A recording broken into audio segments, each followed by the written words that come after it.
Welcome to my another daily blog. চলে আসলাম আমার daily blog নিয়ে। কয়েকদিন যাবত যেহেতু ডেইলি বেসিসে ব্লগগুলো দেওয়া হচ্ছে না, সো আজকে আবার নতুন করে এভরিডের মতো ডেইলি ব্লগগুলো স্টার্ট করলাম। সো কেমন আছো তোমরা সবাই অ্যান্ড সবার দিনকাল কেমন চলতেছে? আজকে যখন আমরা ছাদে যাই অ্যান্ড গিয়ে আমার সবজি দেখে আজকেও কাটতে ইচ্ছে করতেছিল, বাট আজকে সবজি খুবই কম ছিল, বাট তারপর আমি কাটতেছিলাম। আর এগুলো আমার হাজবেন্ড রেকর্ড করতেছিল। তোমাদের কার কার কোন সবজি পছন্দের বা কে কোন সবজি খেতে লাইক করো সেটা কিন্তু অবশ্যই জানাবা।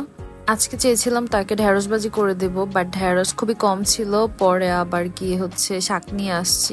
আজকে অনেকদিন পর তার জন্য রান্না বান্না করতেছিলাম, যেহেতু আজকে অনেকদিন পর সে অফিস যাবে, সো ভাবলাম একটু রান্না বান্না করে দিই বাসা থেকে। আর এর পরপরই আমি এভরিডে রুটিন চা বানানো, সেটা বসাই দিলাম। চা খাওয়া লাগবেই, মাস্ট। লাস্ট কয়েকদিন যাবত আমরা চা রুটি এগুলাই খাচ্ছি, সো আজকেও আনছিলাম এগুলাই। বাইরের পরোটা একদমই খেতে ইচ্ছে করে না, মানে এগুলো হলে তাও একটু সকালে খাওয়া যায়।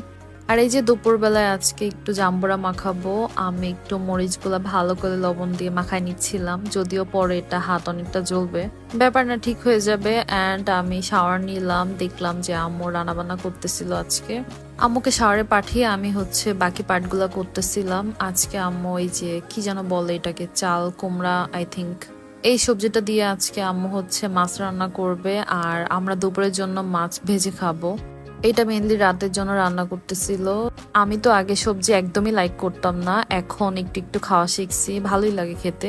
ওইটা শেষ করে দেন আমি আমরা দুপুরে যে মাছ ভাজি খাবো ওইটা একটু ভেজে নিচ্ছিলাম।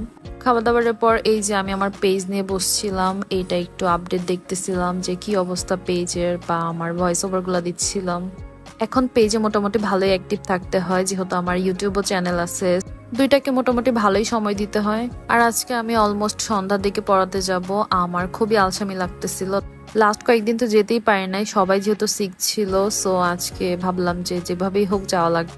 অ্যান্ড গিয়ে তো দেখি যে অবস্থা, মানে যাওয়ার পর কোনো প্রবলেম হয় নাই, যখন আমি বের হব তখন দেখি এত জোরে জোরে বৃষ্টি হচ্ছে তো হচ্ছেই, থামার কোনো নামগন্ধ নাই। পরে আমার স্টুডেন্ট বলতেছে যে চলো আপু তোমাকে নিচে আগায় দিয়ে আসি। ও লক্ষ্মী মেয়ের মতো আমাকে সুন্দর করে রিক্সা ভাড়া করে দিচ্ছিল। বসুন্ধরাতে তো মোটামুটি পানি একটু কমই ছিল, বাট আমাদের এরিয়াতে যখন ঢুকছি তখন দেখি পানির এরকম অবস্থা, মানে একদমই বন্যা হয়ে গেছে। একটু বৃষ্টি হলেই না এরকম অবস্থা হয়ে যায়। তারপর বাসায় এসে আজকেও আবার স্যাবার আইসক্রিমটা ট্রাই করছিলাম। আজকে নিয়ে আমার 3 দিন এটা ট্রাই করা হইলো, মানে এরপরও আবার ট্রাই করব। এটা আসলে মজা লাগতেছে এখন। আর হ্যাঁ শোনো, আমার ইউটিউব চ্যানেলটাও কিন্তু আস্তে আস্তে গ্রো করতেছে। তোমরা যারা যারা এখনো সাবস্ক্রাইব করো নাই, তারা আনলে আমার চ্যানেলে চলে যাও আর গিয়ে সাবস্ক্রাইব করে দিয়ে আসো। আর এই যে এটা ছিল আজকে আমার সারাদিনের আপডেট। আই হোপ আমার ভিডিও তোমাদের ভালো লেগেছে। Please don't forget to like, comment and share. Bye by.